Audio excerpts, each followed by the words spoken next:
Kia ora. Welcome to Shared Lunch, brought to you by Sharesies. I'm Helen Mattison. Today we have a conversation with dairy company A2 Milk, which is riding high after a robust half-year result. I'll be talking to Managing Director and CEO David Bortolussi. When I joined, the sales and earnings of the business were declining rapidly. This is the first period in my time in the last 5 years, or 10 reporting periods if you like, the first time the category is actually in growth. Plant-based alternatives are actually in decline in the US. And in fact, I think we're starting to see some consumer trends back towards whole foods and dairy. With the A2 frappe, which was incredibly successful and sort of, in a way, went viral. Before we get started, here's some important information. Investing involves risk. You might lose the money you start with. We recommend talking to a licensed financial advisor. We also recommend reading product disclosure documents before deciding to invest. Everything you're about to see and hear is current at the time of recording. Welcome, David. Great to have you in the studio. It's been quite a long time we've been hoping to have A2 Milk. Thanks, Helen. Thank you for having me on the program. Now, let's start with your background. You started off at McKinsey, I think, as a consultant, and then there's been various other companies you work for, some of them FMCG, I think Pacific Brands, Foster's even. What is it that excites you about now A2 Milk, or a milk brand? Well, first of all, I was a loyal A2 milk drinker and dairy lover, so I had a natural affinity to the company and the category. But when I went through the process to join A2, there were a few things that were particularly interesting to me. I think the whole A2 proposition, milk that's naturally A1 protein free and the functional benefits associated with that around digestion and other potential health benefits. I thought that was really interesting differentiation in what is often regarded as a very straightforward product, but it really is quite a superfood milk in many ways.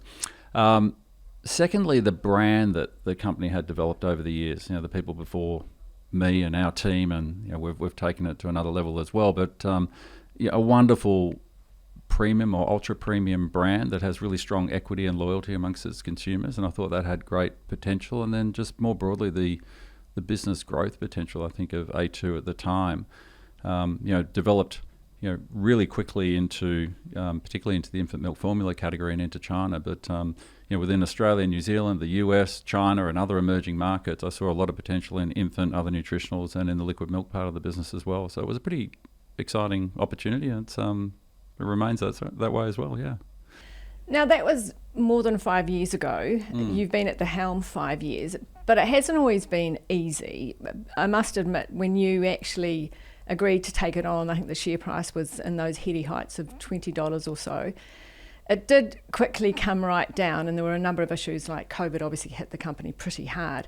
By the time you did take up the helm, things were a little different. So how has it been in that time with the ups and downs for you? Yeah, you're right. If I go back then, when I actually signed up to join the company, it was pre-COVID, and the business was it was flying at the time, really. But by the time I joined, the sort of delayed impacts of COVID on the business were quite disruptive, and that's well reported.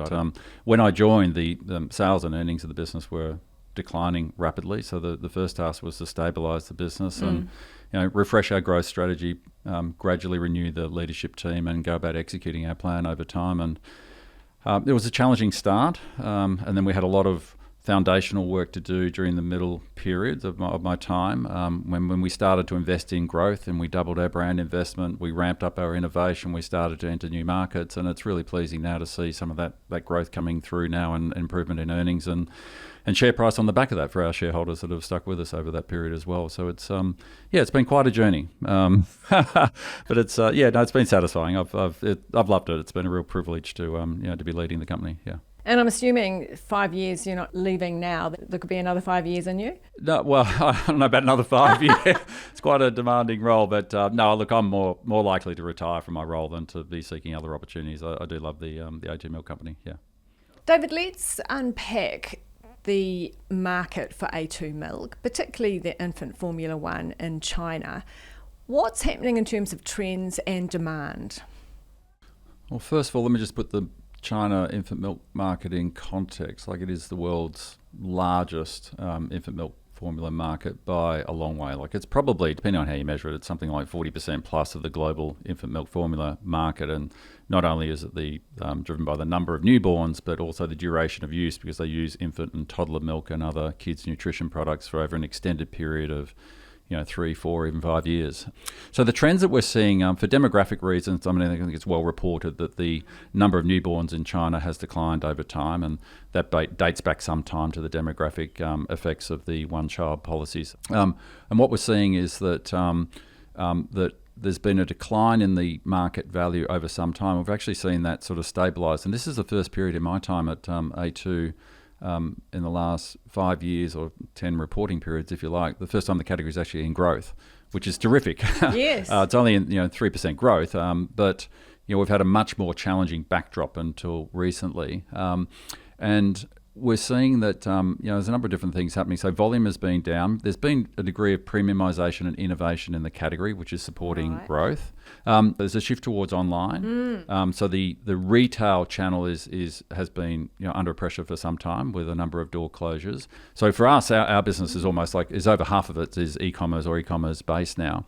And then from a segment point of view, the A2 protein segment has been growing quite rapidly. And obviously people are actually understanding, the sort of the perceived qualities of A2 milk too. And we've been leaning into that a little bit more in our communications over time, in terms of communicating the benefits of that, which is essentially that the protein, the beta-casein protein, which is A1 type, has a different impact on the body and can cause inflammation and digestion and other issues associated with that. And so there are other potential health benefits that we're exploring through our science program as well. So we've lent more into that. And obviously for the Chinese, they're more susceptible to milk intolerance, and particularly infants, relative to people from ANZ or other Western countries as well, which are more milk tolerant.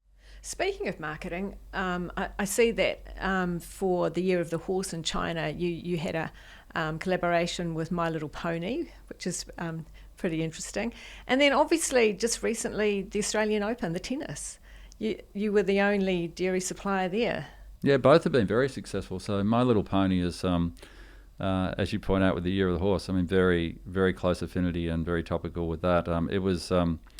we competed with others to get that, and the owner of that particular IP or asset, they selected A2 to partner with on the basis of our premium brand positioning and the plan that we put in place, and it's been incredibly successful. It's just launched in mid-December.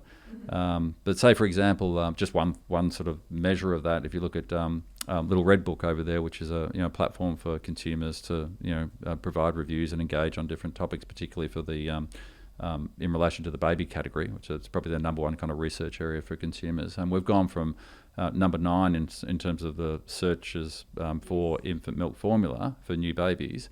We've gone to number 1. And the AO partnership there, we're the first dairy milk partner of the Australian Open, and it's a 120-year history. Delighted to be part of it. And when we thought about it and worked with AO on it, it was always going to be interesting from an Australian dimension, just because it's a premium, it's our most premium international sporting event in Australia, and we're the most premium milk brand, and we share values around health and well-being and things like that. So it sort of made sense. But what was really interesting was how relevant it was to China as well. So I was actually surprised about the level of, when we dug into it more, the level of participation and interest in tennis in Australia, and viewership of the AO is huge. It's almost I think it's like 40% of the international viewership by hours are out of China of the AO. And in the venue, we had all obviously the milk porridge and usage rights there. So all the 14 cafes were using A2 milk. All the coffee cups, if you remember seeing those, are A2 branded. We did the AO A2 frappe, which was incredibly successful, and sort of in a way went viral because people love taking selfies of themselves, and it was a great sort of symbol of the AO at the time, and got picked up and amplified around the world. And also from a trade point of view, it gave us the opportunity to reward some of our customers and distributors and strategic partners and that, and bring them down from China for the event. So incredibly successful, and there was lots of what was referred to as KOLs in China, or influencers that were at the Open and amplifying the brand. So really fantastic partnership really well executed.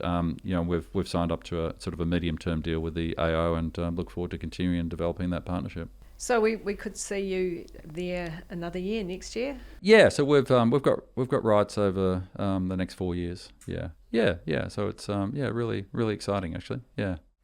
David, we look at the breakdown of the market. I mean, at the moment, is it still that China is the lion's share and infant formula as the product is the main core for the business? So if you think from a category or product point of view, about 70% of our business is from the infant nutrition part of our business. About the next biggest category is liquid milk in Australia and the US. It's about 20%. These are rough numbers. And 10% of our business is what we refer to as other nutritionals. Right, okay. And then from a geographic point of view, another lens to look at it, it's about 75% is China and other Asia, with the vast majority being in China rather than the other Asian markets. Just under 15% just over 15%, is in Australia, and just under 10% in the US. A lot of other developed countries are thinking about plant milk. Is that something that you would ever consider, or you're going to stick to your knitting at this stage? So from our point of view, we're very much focused on cow's milk or bovine milk that's naturally A1 protein free. That's what our whole purpose is all about in pioneering the future of dairy for good. So that's our kind of core focus. It's not to say that we'd never do any plant-based product. It's just not a focus of ours. So just one bit of context on the plant-based alternatives. It's still, I know it has become quite popular over the years, but it's still only about 10 to 15% of the category overall in Australia, New Zealand, the US, and even China as well. And in fact, I think we're starting to see some consumer trends back towards whole foods and dairy, like in the US, for example. And I know it can be a little bit controversial in the US, but the Maha movement, I think that's been a catalyst behind it as well. But there's definitely a consumer trend towards it where plant-based alternatives are actually in decline in the US and dairy is back in growth, which is great. And the specialty category that we're in, the more premium aspect, is in double-digit growth, which is fantastic. Yes, because I think you're looking at to be profitable in the US in 2027. Yeah, we've invested a lot in the US over the years, well before my time. The company entered the market back in 2015, I think it was. Heavy investment in brand development and positioning and distribution, etc. By the time I joined, we were losing over $30 million a year. And this year we're close to break even, and we've declared to the market that we intend to be break even in FY27. So it's come a long way.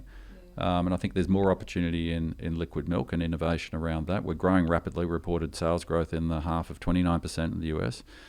There's sort of more uncertain but potentially bigger opportunity for us is in the infant milk category, where we're currently going through FDA approval to bring our product into the US market. So you have FDA for the liquid milk, for the adult milk, if you like. Yeah, it's a more straightforward process to be manufacturing liquid milk locally for the market, but the infant milk formula, for very good reasons, is quite a much bigger process to go through.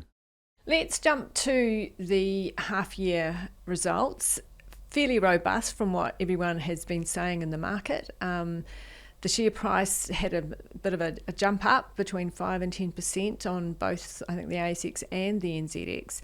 I think a lot of it was probably about your forecast, the fact that you are thinking you will get to that 2 billion revenue target, which has been something you've been looking at for some time. But in terms of the earnings and the revenue, can you talk us through what underpins that confidence now? Well, we're in a very fortunate position at the moment that all parts of our business are actually really performing well. Whether I look at it from a category point of view, infant formula, liquid milk, other nutritionals, or from a market point of view, China, Australia, New Zealand, the US, all growing really strongly. Like all of our categories are in double-digit growth. The brand is in great health. We're executing really well across the business. We've brought innovation to market that's really having an impact, even in the period. And products that weren't there in the comparable period are starting to have an impact as well. So we've got really good momentum behind our business. We reported, close to 19% growth in sales. Our EBITDA was, similar level of growth. But if you look at it on an underlying basis, and we can come back to this, but it's got to do with our acquisition of the Pocono facility last year. If you back out those temporary losses, our EBITDA would have been up 26%. EPS would have been up, 19%. So really strong reported result, but as always in the market, it's all about the future rather than the past. And at the same time, we're able to upgrade our sales forecast for guidance for the year from low double-digit growth to mid double-digit growth, and also to adjust the range of EBITDA margin or profitability outcomes and push that up a little bit as well to the higher end of our prior range. You talked about that $2 billion sales target. So we've come from $1.2 billion of sales in FY21 to be on target now to report over $2 billion of sales over that 5-year period, which is a compound growth rate of just over 10%, which is terrific. And we've improved our margins by almost 5 percentage points, which is fantastic, very satisfying. If we look at the potential and as you say, all that underlying earnings growth that's there, is that reflected in the share price? I mean, it's sort of come up with this last result, but it goes up and down. I mean, it can just be release of figures about China's birth rate and it takes another slide.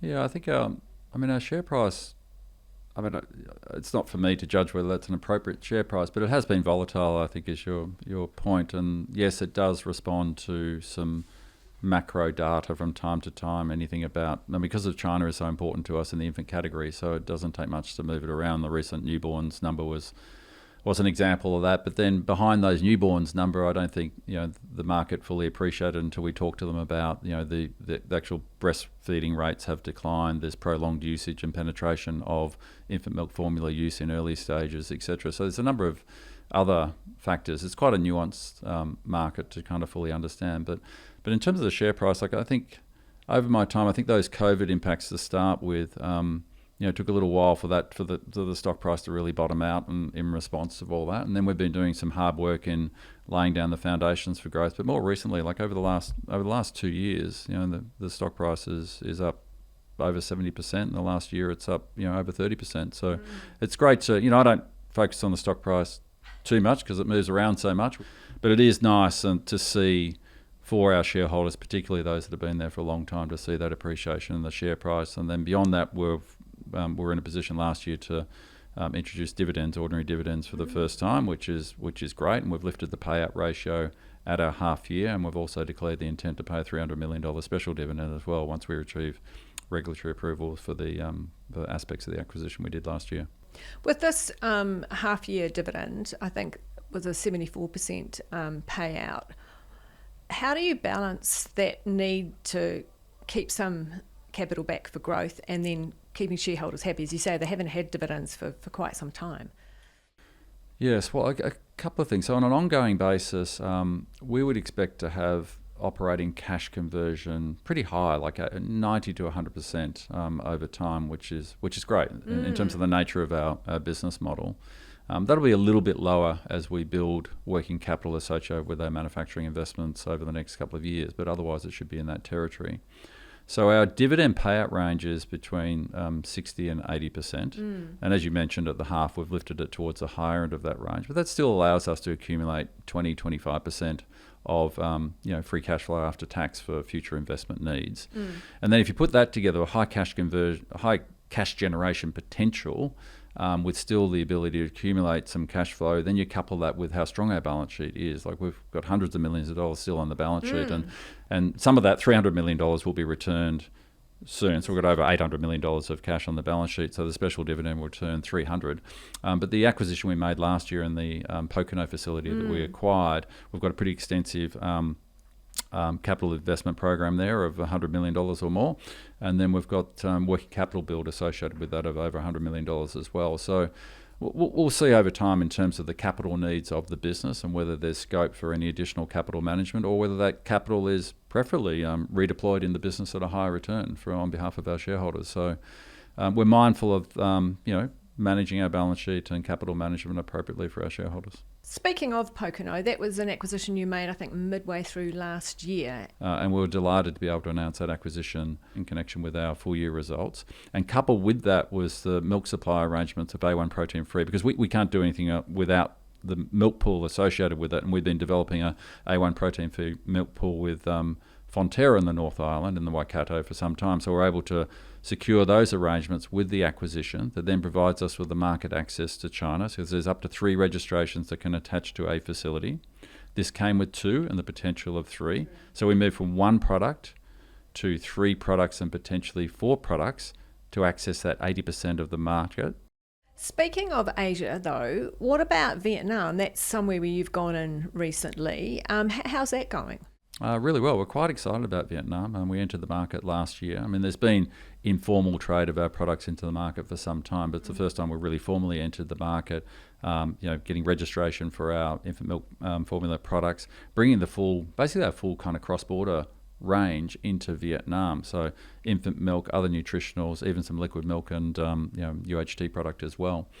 We've looked at, from our emerging market strategy, we've screened a lot of markets globally. We think Southeast Asia is interesting for us, and some particular markets within that, and potentially the Middle East as well. But within Southeast Asia, Vietnam is the real standout in terms of its potential. And there are a few reasons around that. It's there's over 1 million births per year, so there's a lot of newborns. The structure of the market is kind of similar in a way to China. They use the product for over an extended period. The willingness to pay is high. They place a lot of value on multinational, international brands, premium brands. The competitive set is very similar to the competitors we have in China, and the familiarity of the brands. India would have been a good one too, surely. But I mean, is that because you're not allowed to go in there? You can't get registration? We can. I mean, obviously there's a huge number of newborns there. It's hard to tell exactly, but somewhere around 25 million or even up to 30 million in some reports. The addressable market is challenging for us, though, in terms of price points and our ability to compete, because despite the free trade agreement that's recently been entered into by New Zealand with India, finished goods of nutritional products, including infants, still attract a very high tax rate. It's just over 50%. So that makes it kind of tough to compete there. What about Saudi Arabia then? Yeah, Saudi Arabia is quite interesting. When we look at the Middle East markets, that's again, there are characteristics of that market which are attractive to us. There's a high number of newborns, about 700,000 or 800,000 a year. A high willingness to pay, particularly for international brands. Yes. They use the product for a reasonable period of time as well. So that's something that's definitely on our radar. There's always challenges ahead too. Investors always have to be cognizant of those. Geopolitical, all sorts of things. What are the main challenges that you really have to keep on top of? Maybe just touch on the geopolitical thing, because it's obviously having a large part of our business in China that's many investors kind of can be a little bit polarizing. Like they're either kind of can accept that risk or not. And for us, we obviously embrace it because it's the core part of our business. But I think for investors, it's worth bearing in mind, sort of from a risk assessment point of view, like China's and New Zealand's always had a pretty constructive trading relationship. New Zealand had the first free trade agreement with China. There's a lot of Chinese investment into New Zealand from a dairy and nutritionals point of view, so it's an important investment and source of dairy and protein for the country. We have, from a relationship point of view, like we have very strong partnership with, one of the leading state-owned enterprise, tier 1 state-owned enterprise. And then if you think about it from a category point of view, like infant formulas, one of the last categories that would be potentially impacted by geopolitical concerns. I think, if you think about it, it's product that is being supplied and fed to the most vulnerable consumers. Like you've seen in other situations around the world where our category is still traded in those types of situations as well. So your other question was around sort of what concerns that we have, or? Well, I think of other challenges. I mean, if there was another pandemic, how would you go? I think we're much better placed to cope with that, and I think the whole world would have better experience around that in terms of the flow of goods and services and how that kind of gets treated in that situation. Because at that time, a large part of our business was through the Daigou channel. What is the Daigou channel? So people... The Daigou channel, it's a Chinese term. It refers to China, a person buying for somebody else. So it started literally with a suitcase trade going back in the day when students and tourists and people working on airlines would take product back to home market. Yeah. Right. So it started that way, but Yeah. it progressed into more sophisticated channels like gift stores and pick and pack operations and online fulfillment by corporate Daigou into the market and wholesaling locally within the market as well. So that grew rapidly and was incredibly successful for A2 for many years. And in many ways, it built the brand because you literally had, it was well before my time, but you literally had, from what I understand, tens of thousands of people being the voice of the brand and word of mouth and recommending the product to consumers in China. So we wouldn't be where we are today without those foundations. So COVID disrupted that, but what we've had to do subsequently is double down on our investment in the brand in terms of our marketing. So our marketing back in 2021 when I joined was about $160 or $70 million. Like this year, like we've more than doubled that. This year it should be $350+ million. And that's in consumer marketing, medical marketing, trade marketing. Like there's a huge amount of focus on building our brand. And coming back to your question around how could a pandemic or 2.0 or that impact us, like those channels, those e-commerce channels and presence we have in China in the offline and that's a much more secure environment and distribution than through the Daigou channel that was heavily disrupted. On that note, David, I was going to ask you, what are you excited about for the next year or so with A2? We've got a lot to execute this next year. So I'm looking forward to the growth continuing in the front end of our business. We've got some new products to bring to market. And in the other nutritional space, we've got so much innovation going on there. So in kids nutrition, in seniors nutrition, which is a massive market. So there's 300 odd million people over the age of 60 in China, which there's 20 million people entering that category over time, and they have nutritional needs. So we've got a fortified milk powder range there targeted at the seniors, with a bone proposition, heart health, gut health, etc. So that's going well, early days yet. And then we announced our intention to enter the pediatric supplements market, which is pretty exciting. That's pediatric supplements can cover benefit areas like immunity, probiotics around allergy protection, plus gut health, or brain and eye development, or calcium to support growth and things like that. So there's lots of different supplements that mothers and families may use with their infants and toddlers, and also over an extended period, right through to the age of 10, 11, 12. These products are being used, and it's been growing quite rapidly. Like it's a big market. Look, thanks, David, for coming in today. It's been, we could talk for ages, and so we'll have to have you back a bit sooner, I think, next time.